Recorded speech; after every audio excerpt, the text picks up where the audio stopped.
Hey folks, Ray at Rainmaker.com here. This is a bit of an analysis piece, something I don't usually do like this sort of thing all the time, but this is like super interesting news and something I definitely want to kind of dive into a little bit.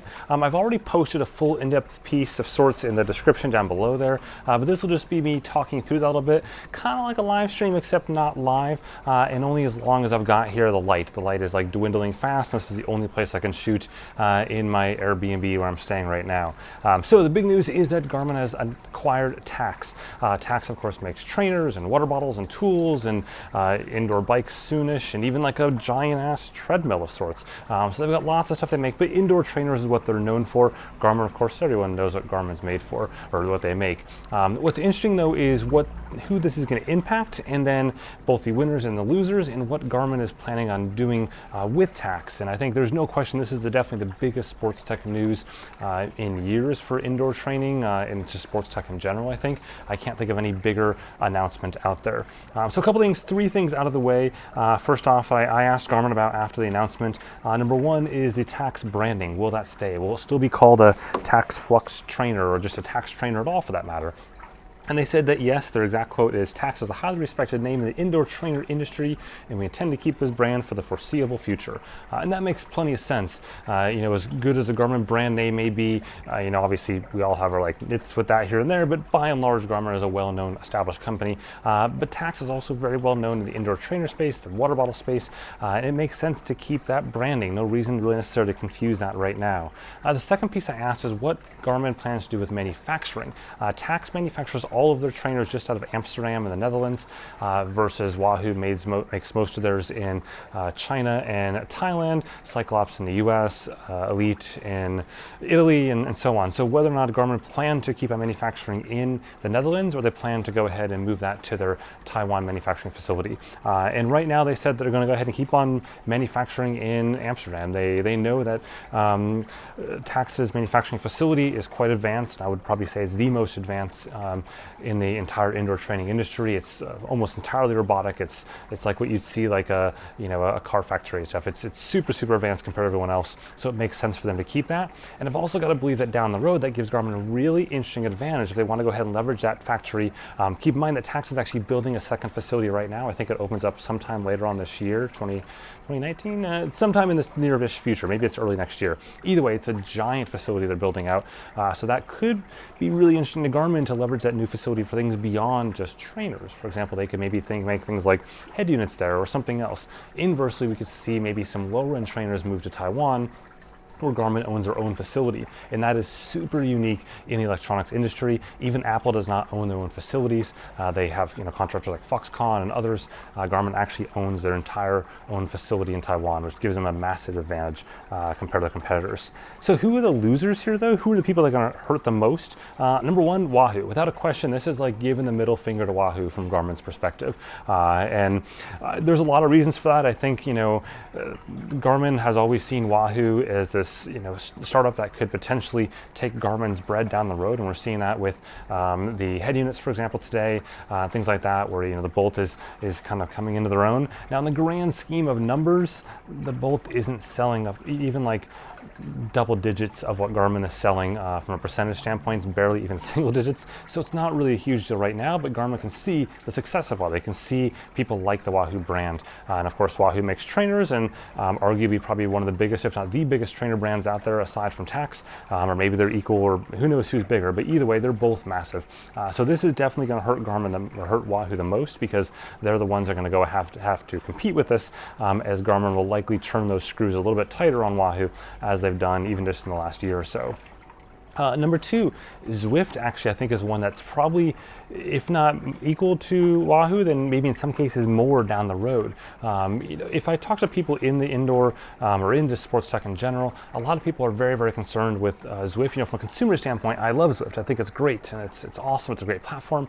But from an industry standpoint, people are concerned with how much control Zwift has in becoming effectively a monopoly against trainer companies. In particular, whether or not Zwift decides to go ahead and build their own trainer down the road, and then Zwift could do something like, for example, say that this feature would only be unlocked in Zwift if you had the Zwift trainer or the Zwift bike or whatever it may be. We already know that Zwift is working on their own indoor bike, or they've at least kind kind of put a contract in place to do some of that work. So it remains to be seen whether or not that manifests itself in an actual product. But that's definitely a big thing. And so companies are very, very concerned in the indoor space. And it's more than just trainer companies. Companies like Garmin look at that and go, what if Zwift decides to get more into running and build their own watch? Or someday they say, you know what, we want to make our own head unit. And that could impact Garmin when, you know, Zwift just today announced they have 120,000 active users that completed at least one stage of the Tour de Zwift this past month. So that's not total active users, that's just 120,000 unique people out of however many they have. My guess is between probably 180 and 200-ish or so thousand people have completed it. And, you know, are definitely spending time on a somewhat frequent basis to go ahead and to get there. So that's something that I think, you know, Zwift will definitely be impacted this, not immediately, but I think this keeps Zwift effectively in check. Number two, kind of the obvious ones, Cyclops, Elite, Kinetic, all those other trainer brands are definitely going to be hit, especially Cyclops, where now Garmin competes with Cyclops and PowerTop on every single brand level. Like PowerTap has power meters, Garmin has power meters. Cyclops has trainers, Garmin now has trainers. Cyclops has indoor bikes, Garmin now has indoor bikes. So that's going to be big. Elite in particular, from a pricing standpoint, they've been struggling to kind of get their costs down, you would say, so they can compete and lower their cost of trainers. Their products are great, but the costs aren't really keeping up with what the industry is doing right now. So I think they're going to have to look at what they're going to change going into next year. So who are the winners here? Because I'm really running out of light. I'm not sure how bad this is, and I apologize. Just treat it like a podcast instead. I promise the indoor light is way worse, and it'll wake up the kids, and that's honestly way worse for me. And probably you, because you don't want to hear them scream. So who are the winners? Number one, I think Tacx customers, to be honest. I don't really see any, I can't think of any downside for this at all. You know, obviously people, you know, like from a support standpoint, for example, would say, oh, Garmin support in my region sucks. Perhaps that's true. Like in the US, it's pretty good. In Europe, it depends on the country. In other regions, it totally depends. But I promise you that Tacx support, unless you live in the Netherlands, is not as good as Garmin support everywhere else. Mostly because of the way it's handled. You have to send things to a distributor, and the distributor sends it back to Tacx. It's a big mess. It's not very much fun at all. I very rarely get people that are excited about dealing with Tacx support. So I think for customers, this is definitely like an upgrade, no matter how you slice it. And then again, unless you live in the Netherlands, in which case I would say that Tacx support is definitely better than Garmin support in the Netherlands. But otherwise, yeah, I think that's probably good. Beyond that, I think, you know, it can't hurt. Like right now, from a Garmin standpoint, they have more distribution, they have more retail, they have more buying power, all that kind of stuff will likely carry to lower prices, not higher prices. I don't see any scenario here where Garmin raised prices on Tacx trainers because they're already the most expensive trainers out there in most categories. Another winner, I think Garmin customers are honestly a winner here. Like I don't see any downside there at all. Garmin customers will likely get more integrations into Tacx products, similar to what we've seen, for example, on Wahoo, where some of the products are, you know, integrated there. So I think it's probably a good thing. And Garmin typically, when they roll out these sort of integrations to other product categories, makes it open. So even things like the Varia radar is technically considered an open platform that people can dig into. So those sort of things, I think we will see kind of advance into the Tacx branding, and hopefully we get new features on the trainer side where we haven't really had that too much today. Last two ones I think will benefit are actually two in the same. I think Zwift customers will benefit, and for two reasons. One, it'll keep that whole like hardware ecosystem thing in check down the road to make sure that there's checks and balances there, and competitors is always a good thing in the trainer ecosystem space and the trainer platform space in particular. And then also, one of the things that Garmin did highlight in the press release, the acquisition press release, is the Tacx online training platform. Now, it's never really been my favorite training platform, but it's got a ton of potential in it. And if Garmin invests just a tiny bit of money, and they have a lot of money to invest, they could turn that around and start trying to make that a legit Zwift competitor.